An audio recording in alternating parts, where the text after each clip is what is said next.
Bon, je pense que la grotte arrive de là, donc il faut qu'on monte dans 15 minutes pour déjeuner. Allez, on y va.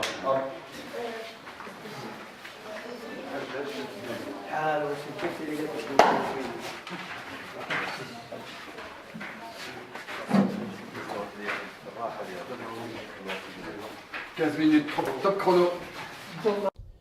Win Team Dwin, août 2017. Une expédition hors du commun. Cette expédition est proposée comme une rencontre entre les générations de spéléologues. C'est aussi pour jeter les ponts entre les spéléologues des différentes régions du Maroc. Idée conçue et réalisée par deux associations émergentes, Moroccan Explorers et Ronde d'Oxygène de Casablanca. L'objectif de l'expédition est multiple et diversifié. D'abord, jeter le pont entre les différents spéléologues des différentes villes du royaume, mais aussi rendre hommage aux pionniers de la spéléologie au Maroc, puisque commémorer l'action des anciens est une manière de se ressourcer pour l'avenir. Enfin, l'expédition a pour but aussi d'encourager le travail du tissu associatif et d'implémenter un esprit d'équipe et un sens d'engagement au travail collectif.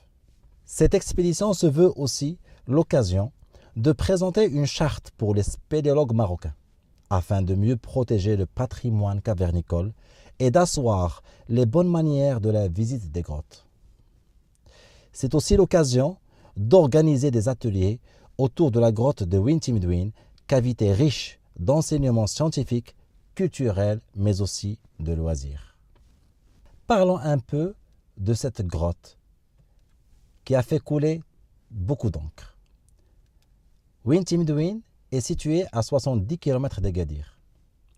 Elle constitue donc l'espace d'accueil de l'expédition. Une aubaine pour les spéléologues participants, car la visite exploration tenue dans le programme peut se faire dans des conditions très favorables.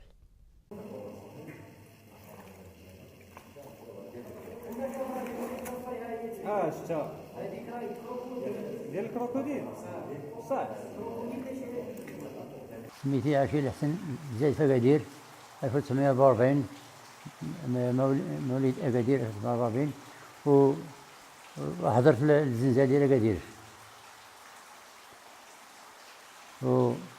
وأنا بديت الاسبيريو في عام 1980 شهر 3 1980 والسبب بديت من عندي المحل بعشرة وجا عندي واحد الكليان ديالي كيهضروا هو وصاحبو على لي كروت.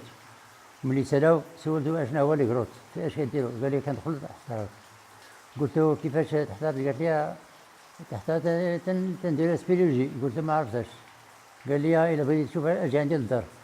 مشيت عنده للعشيه، مشيت عنده للدار لقيته هو مرتو بركو بيا وعطاني وراني التصاور ديال لاكراوند سال دوين لاكراوند سال وبان لي هذاك الشيء ديك العظمه سبحان الله العظيم تعجبت انايا. قلت هذا الشيء كاع تحت الارض ما فراسيش. قلت له خص نكون معاكم في الجمعيه ولا شكونو؟ قال لي ودي وقت ما بغيت تخرج هنا هاد السيمانه كاين خرج لاسفي ماشي معنا. قلت ماذا بيا؟ بس نهار الحد مشيت معاهم وحنا 3 توموبيلات واحد الترافيك فيه الدراري ديال المدرسه ديال وكا مشينا دخلنا وانا مع دخله لاكروت هذاك صاحبي وانا ديما وراه فين ما هز رجلي وانا حط ديالي انا خايف فعلا ما سميتو خايف وغادي مع زيد فين غادي ما نفرق معاه. مشي لاكروت ديال القران الفاسفي ولقينا ملي دخلنا لقيناها بحال الصح ديالها بحال دينيستر يعني شي عظمات ما مشتو ولكن دابا اللي مشى دابا لقى هذاك الشيء مشى. دخلنا مع الدراري ديال المدرسه وغادي المدرسه زعمين وانا ديما ورا صاحبي حتى خرجنا. ملي غادي نخرجوا مع الخرجه ديال لاكروت مع الخرجه جات واحد لا سوبسوري دارت قدام عينيا ونقصت وقال لي هذاك عندك سيتي نشوف سوري وانا ما عمرني شفتهم يدوزوا قدامي. وخرجنا من تما بديل صافي من تما بديت لاسبيليو. La grotte Wintimdouin est située au cœur du Haut-Atlas occidental. C'est une rivière souterraine et se distingue par un accès facile. C'est une cavité située dans la région d'Imouzer et d'Outanen, à 70 km d'Agadir.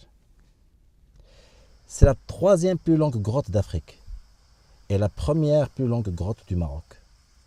Wintimdouin, ou encore la grotte des lacs, est prise en main par des spéléologues marocains d'Agadir en 1986.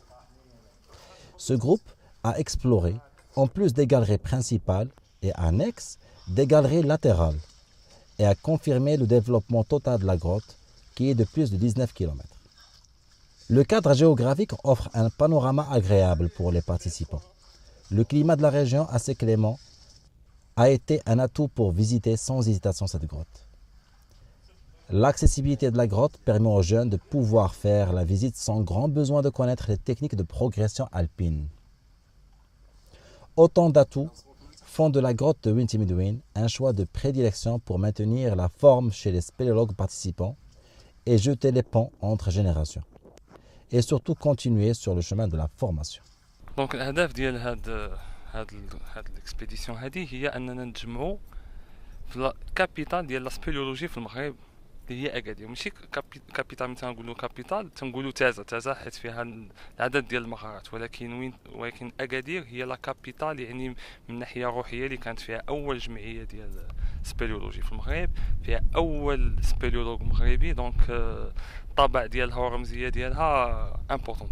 والمهم اللي كان في هذا اللقاء هو اننا نكرموا واحد السيد واللي هو حسن عشير، واحد السيد طيب واخلاقه عاليه واللي عطى الكثير لا سبيليولوجي للمغرب. السبب اسيدي كنا جا العرش 3 مارس، عيط لنا القائد قال لك ودي كل جمعيه دير شي حاجه.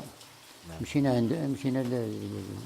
للبلديه سميتو الاجتماع وقلنا لي غادي نديروا واحد دوكومونتير ديال الاسبيليولوجي. فعلا ساعدنا قال لي واخا جي. بدينا السيمانه الاولى درنا برمي لاك صورناه، ما كملنا كل شيء. قلنا السيمانه الجايه ملي رجعنا السيمانه الجايه جينا مع 8 دخلنا مع 8 الصباح ما دينا لا ماكله ما والو. قلنا غادي 5 سوايع نخرجوا. بدينا من كاتريام لاك تروازيام لاك بدينا كنصوروا حتى الاستديو. بينا الاستديو بقينا تما صورنا درنا دي فوتو تما سميتو دي فوتو تما. وحنا راجعين يلا درنا واحد 300 متر بنينا النيفو ديالنا ما فاض البلاصه طالع. قلنا ملي جينا ما كانش هذا، ما كانش شي حاجه. شكينا واش كاين شتا باش ما زدنا حتى قلبنا واحد البلاصه تيولي لاغلاز ما بيننا وبين البلافون. يلا فين ندير راس ديالك هكذا طلع بزاف. حيدنا الكاسك، حيد الكاسك باش دير هكذا باش دوز. تزنا من الماء فتنا قلنا اوفا الحمد لله. جينا وصلنا هنا فين كان سميتو الباركون. من تما لقينا نسيفهم ما قدرناش نخرجوا مازال. من تما بقينا اش غادي نديروا ما الضوء ما كانش قليل. اش غادي نديروا ما عندنا والو. وعندي البيل ديال البروجيكتور ديال الكاميرا. صاحبنا جانو هو اوليفيي قال راه هذاك سميتو باش نحاول سميتو ما الدبس خرج وحصل هنايا حدا قريب لهذا. شحال هما جوج الناس اللي مشاو باش زعما كان يحاولوا باش يخرجوا يجيبوا لي رونفور يجيبوا وحصلوا حتى هما بجوجهم. من حصلوا تما حنا هما هنا تما وحنا تما. تجات شحال جلسوا تقريبا؟ جلسنا من نهار الأحد في الصباح حتى نهار الخميس في الصباح خرجنا. من ثم خرجونا النيفو ديال الماء بقى طالع. نيفو ديال الماء طالع لأن شنو هما جات الإغاثة من فرنسا، جات الإغاثة من فرنسا هما اللي خرجونا. صافي والحمد لله. الحمد لله. بالنسبه لهذا الحدث هذا شنو هما الدروس اللي يمكن الانسان يعني كمستغربين اللي غيجيو جداد؟ شنو هما الدروس والعبار اللي خصهم ياخذوا من هذا الحدث؟ اللي خص يكونوا على بال.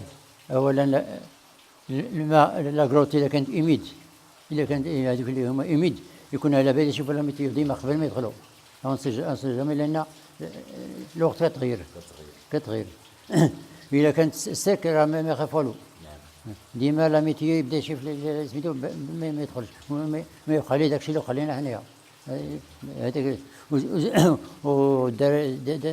دابا مع الدراري كثر، الجمعيات كثر، خص يبدا يكونوا على بال بزاف. لان الا كانوا دابا الا كانوا كثر تيكون بزاف لي زاكسيدون. ما 5 الناس 6 الناس راه تيكون ديما وما يكثروش، الخرجه ما يكثروش بزاف. يعني كما قلل العدد كان السلامه الا كثروا بزاف تيكون لي زاكسيدون لي ريسك. القياس الانساني الا يدخلوا لي زيكيبي يدخلوا بالقياس ديالهم.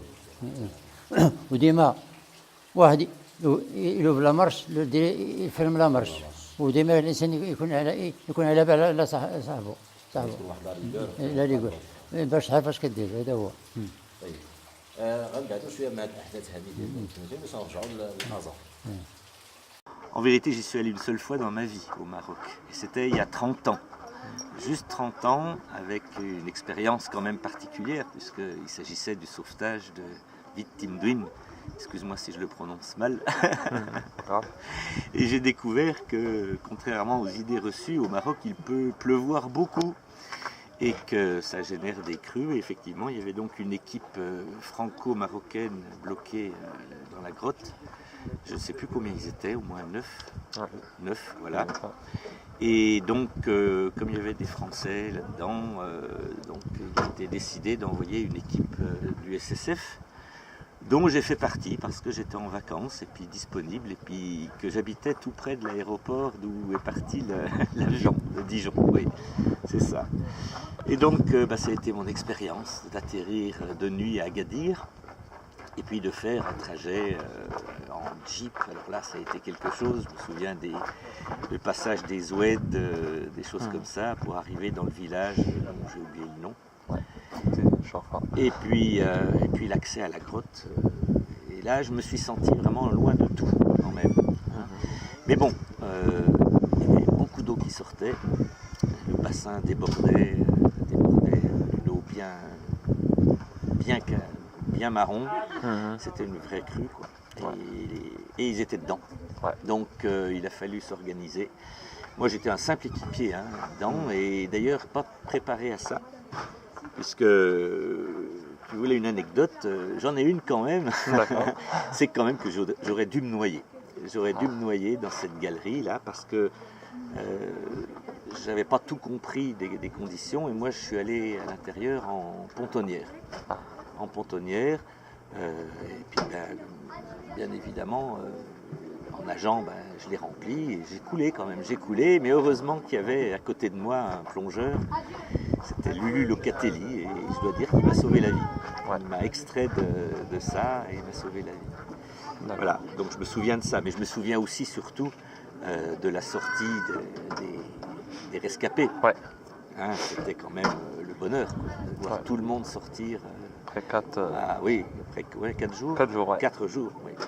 4 jours. Je crois qu'il y a eu une condition très favorable, c'est que moi j'ai trouvé que l'eau était chaude par rapport à ici. Et je pense que ça aide évidemment à surveiller. Ils n'étaient pas très loin. Ils n'étaient pas très loin. Donc oui, la sortie avec la gendarmerie royale, parce que c'est eux qui ont sorti les gens, ça faisait vraiment plaisir. Un petit mot sur Lahsen Achir, le parrain de la spéléologie marocaine. Salut à toi. Écoute, il était là. Il était là, et on a parlé, alors on a parlé avec beaucoup de gens hein, aussi, et à l'époque je ne le connaissais pas, et du coup, évidemment on est resté un peu en contact, mais très, très ponctuellement, et je me souviens surtout de la remise des cadeaux, où il était aussi au consulat, je crois que c'était au consulat, ou dans un restaurant, enfin il y avait le consul, c'était probablement au consulat, où on avait eu un festin, festin, et chacun de nous avait eu un cadeau. Et moi j'avais eu une grosse boule en cuivre sculptée. Je trouvais ça super chouette, je voyais tout à fait où le mettre dans ma maison, sauf que j'étais pas encore dans ma maison. Et il a fallu que dans mes bagages j'arrive à coller cette grosse boule. Voilà. Et je pense que c'est un cadeau très sympa que j'ai toujours d'ailleurs. Voilà. Et vous avez un sacré spéléo fondateur au Maroc. La soirée commémorative des anciens peut se tenir dans la terrasse d'une maison calme et à ciel ouvert. Une occasion pour joindre l'utile à l'agréable, surtout dans cette saison connue par ses excès de température. La température en cette période, par moment, peut atteindre 40 voire 45 degrés. سد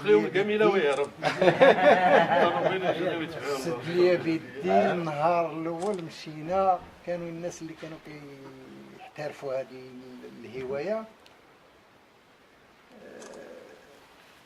دخلنا معاهم سقناهم بالعربيه ديالنا سقناهم ملي سقناهم واحد شويه غادي الوقت شويه قلنا علاش حنا هاد الناس نتبعوهم على ما حنا نوقفوا على رجلينا نديروا الجمعيه ديالنا قانونيه لان كانوا كيحبسونا بعض الناس في الشيوخ السلطات هذا جايين نديروا فين كاينين والحمد لله وكي قال هو ماذا بينا غير بعضياتنا حنايا نطلبوا تكون واحد اليوم وطني للاستغوار بهذه المناسبه هذه لان فكره رائعه صراحه انا لا ضروري ايوا هذا السلام وتنحيي الجميع وراه كي قال هو رديتونا الشباب ديالنا الحمد لله الله يطول في عمرك بارك الله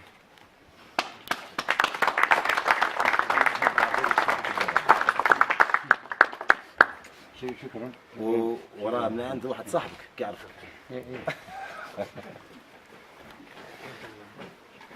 لا درت لا ضربت انا انت صافي جبد ذبح الرياس بدا وفينا هذا هذا هو مبدع الله يسامحك الو من غير الشكر صراحه انا بغيت شنو الميساج اللي بغيت توصل للشباب في ميدان الاستغوار الشباب بغيت انا اليوم فرحان لان من اللي كنت بوحدي حتى وليت ليزاسوسيون 40 اسوسيون وزياده انا اش نقول لك زادوا لي في عمر الحمد لله زادوا لي في العمر وكنتمنى حتى هما يزيدوا ولادهم ان شاء الله يخدموا بالجد هذا هو اللي بغيت نقول لهم. وكان واحد الحاجه اخرى خصنا نديرو حتى حنا اليوم العالمي ديال الاسبيرولوجي فكره رائعه ما عمرها قالوها خصنا حنا نديرو اليوم العالمي ديال الاسبيرولوجي. الحمد لله هذه الرساله ربما فينا هو السي عبد العالي هذه الرساله ياك وصلت هذه تمام الحمد لله الله يكثر خيرك السي عاشر شكرا جزيلا لك تنشكركم تنشكر اللي داعوا كل شيء اللي حاضرين الحمد لله احنا راه ابناء ديالك. Cette expédition au final a vu la participation de pas moins de 53 participants appartenant à 14 associations à travers le Maroc. Cette rencontre était aussi l'occasion de renforcer l'alliance autour de 4 générations participantes. La date du 25 au 27 août 2017 restera gravée à jamais, car il a permis tout simplement de renforcer le pont entre les générations.